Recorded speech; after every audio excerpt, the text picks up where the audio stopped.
வணக்கம் தமிழ் உறவுகளே. ஒவ்வொரு தேர்தலும் வரும்போதும் தேர்தல் கருத்து கணிப்புகள் வெளியாகுது இயற்கையான விஷயம். அதுவும் தமிழ்நாடு போன்ற நாட்டில் நிறைய நிறைய மீன்ஸு அளவுக்கு அதிகமான தேர்தல் கருத்து கணிப்பு வருது. இதில் எந்த தேர்தல் கருத்து கணிப்பா நம்புறது, எதை நம்பாம இருக்குது அப்படிங்கிறத மக்களே குழம்பியிருந்தாங்க. இப்போ தேர்தல் கருத்து கணிப்பு மேலே உள்ள நம்பிக்கையை மக்கள் இழந்துட்டாங்க அப்படிதான் சொல்லணும். இருந்தாலும் நாங்கள் மக்கள்கிட்ட நல்ல விதமான தேர்தல் கருத்து கணிப்பை கொண்டு போய் சேர்க்கணும் அப்படிங்கிறதுக்காக எங்களோட ஒரு சின்ன முயற்சி தான் இந்த கருத்து கணிப்பு முடிவுகள். தமிழ்நாட்டில் ஆஃப்டர் எஸ்ஐஆருக்கு அப்புறமா 5,67,00,000 வாக்காளர்கள் இருக்கிறாங்க.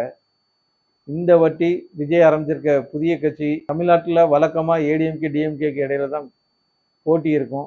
இந்த தேர்தலை பொறுத்த வரைக்கும் ஏடிஎம்கே டிஎம்கே டிவிகே என்டிகே பார்த்தீங்களா, எல்லாத்துலேயுமே கே இருக்குது. எல்லாத்துக்குமே 4 முனை போட்டியாக தமிழ்நாடு இருக்குது. இதில் யாருக்கு எவ்வளோ பர்சன்டேஜ் ஓட்டு கிடைக்கும், எவ்வளோ ஓட்டுகள் வாங்குவாங்க, எத்தனை சீட்டுகள் கிடைக்கும் அப்படிங்கிறத தெளிவாக பார்க்கலாம். ஃபஸ்ட்டு ஆஃப்டர் எஸ்ஐஆருக்கு அப்புறமா 5,67,00,000 வாக்காளர்கள் சொல்லியிருந்தோம். அதில் இந்த டைம் குறைஞ்சபட்சம் 87லேருந்து 90% ஓட்டுகள் பதிவாகிறதுக்கு அதிகமான வாய்ப்புகள் இருக்குது. அப்படி 90% வரை ஓட்டுகள் பதிவானுச்சுன்னா குறைஞ்சபட்சம் 5,10,00,000 ஓட்டுகள் வரைக்கும் பதிவாகும். இது ஒரு நல்ல போலிங்காக இருக்கும் அப்படின்னு எதிர்பார்க்கப்படுகிறது. அப்படி 5,10,00,000 ஓட்டுகள் வரைக்கும் பதிவாகும் போது எந்தெந்த கட்சிகள் எத்தனை சதவீதமான வாக்குகள் வாங்குவாங்க அப்படிங்கிறத பார்க்கலாம். ஆளும் டிஎம்கே கூட்டணி 35% ஓட்டுகளை வாங்குவதற்கு அதிகமான வாய்ப்பு இருக்குது. எதிர்கட்சியான ஏடிஎம்கே 38% ஓட்டுகள் வாங்குவதற்கு வாய்ப்பு இருக்குது. புதிதாக ஆரம்பிக்கப்பட்ட விஜயின் டிவிக்கே 17% ஓட்டுகள் வாங்குவதற்கு வாய்ப்பு இருக்கு. என்டிகே 8% ஓட்டுகள் வாங்குவதற்கு வாய்ப்பு இருக்கு. சரி, இப்போ சதவீதத்தில் பார்த்துட்டோம். அடுத்து எத்தனை ஓட்டுகள் வாங்குவாங்க அப்படிங்கிறத பார்க்கலாம். ஆளும் டிஎம்கே கூட்டணி 1,72,00,000 1,77,00,000 ஓட்டுகள் வரைக்கும் வாங்குவாங்க. எதிர்கட்சியான ஏடிஎம்கே 1,87,00,000 1,92,00,000 ஓட்டுகள் வரைக்கும் வாங்குறதுக்கு வாய்ப்பு இருக்குது.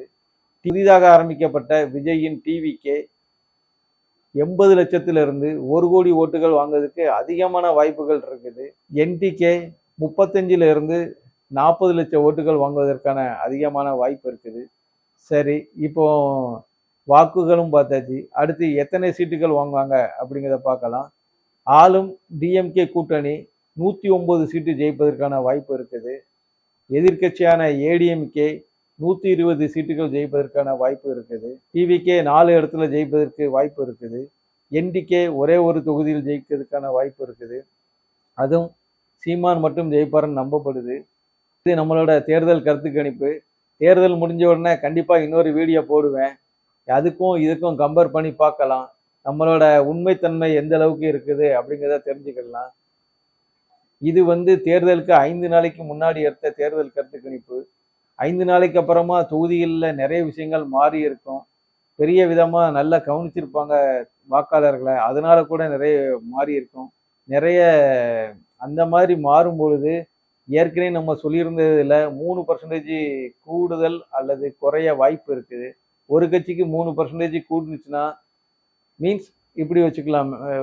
ஏடிஎம்கேக்கு 3% வாக்குகள் குறைந்தால் அது டிஎம்கேக்கு சாதகமாகவும், டிஎம்கேக்கு 3% ஓட்டுகள் குறைந்தால் அது ஏடிஎம்கேக்கு சாதகமாகவும், அல்லது ஏடிஎம்கே மற்றும் டிஎம்கே கட்சிகளின் 3% ஓட்டுகளை புதிதாக ஆரம்பித்த விஜய் அவர்களோ அல்லது சீமான் அவர்களோ என்ற வாங்கினால் இன்னும் டஃப்பான ஃபைட் இருக்கும். மீன்ஸ் ஜெயிப்பவர்களின் வாக்கு வித்தியாசம் 500லிருந்து 1000த்திற்குள்ளாக சுருக்கப்படும். இந்த தேர்தலை பொறுத்த வரைக்கும் ரொம்ப விறுவிறுப்பான மற்றும் த்ரில்லிங்கான தேர்தலாக கண்டிப்பாக இது இருக்கும்.